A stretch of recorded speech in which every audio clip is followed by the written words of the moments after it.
Almond বা কাঠবাদাম হৈছে ছুপাৰফুড। আলমণ্ডক ছুপাৰফুডৰ শাৰীত ধৰা হয়। ইয়াত প্ৰটিন, ভিটামিন ইমান ভৰপূৰ পৰিমাণত থাকে যে সেইকাৰণেই ইয়াক ছুপাৰফুড বুলি কোৱা হয়।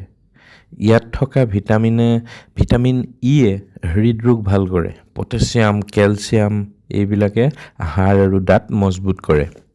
প্ৰতিদিনে কমেও 5টাকৈ বা 5ৰ পৰা 10টাকৈ এই বাদাম খালে মস্তিষ্কৰ স্মৃতিশক্তি বাঢ়ি যায়।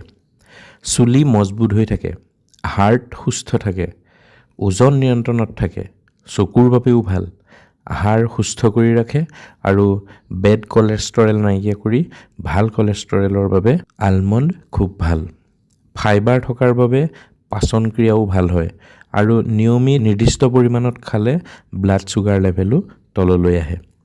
আলমণ্ড সদায় কোমলাই খাব লাগে। এদিনত 10টাৰ পৰা 15টা খালেই যথেষ্ট, কিন্তু ইয়াতকৈ বেছি খাবও নালাগে। বেছি শকত লোকে খাওঁতে সাৱধান হৈ থাকিব। কিডনী ষ্টোন থাকিলে কাঠবাদাম ইমান উপযুক্ত নহয়। এলাৰ্জিৰ সমস্যা, গেছৰ সমস্যা থাকিলেও কাঠবাদামে অপকাৰ কৰে বুলি কোৱা হয়। ফ্ৰিজত ৰাখিলে ইয়াৰ নিউট্ৰিশ্যন একো কমি নাযায়। ৰোষ্ট কৰিলেও ইয়াৰ নিউট্ৰিশ্যন ভেলু কমি নাযায়।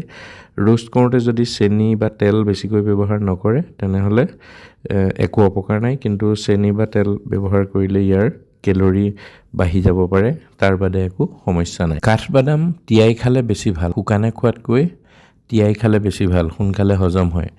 এই কাঠবাদামে মানুহৰ বয়স ধৰি ৰাখিব পাৰে, ছালৰ বাবেও ভাল।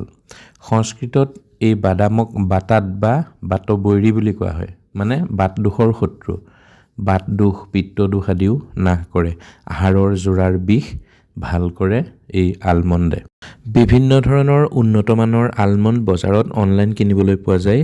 নিউট্ৰজ California almond, platinum Australian almond, Happilo' essentials, roasted salted almond, California almond select, organic farms almond, Tata Sampann almond, স্কৰিষ্ট dry fruits, California almond, open secret আনজাং আলমণ্ড আদি বিভিন্ন ধৰণৰ পেকেটত সুন্দৰভাৱে পোৱা যায়। অনলাইন কেছ অন ডেলিভাৰী ঘৰতে পোৱাৰ ব্যৱস্থা আছে।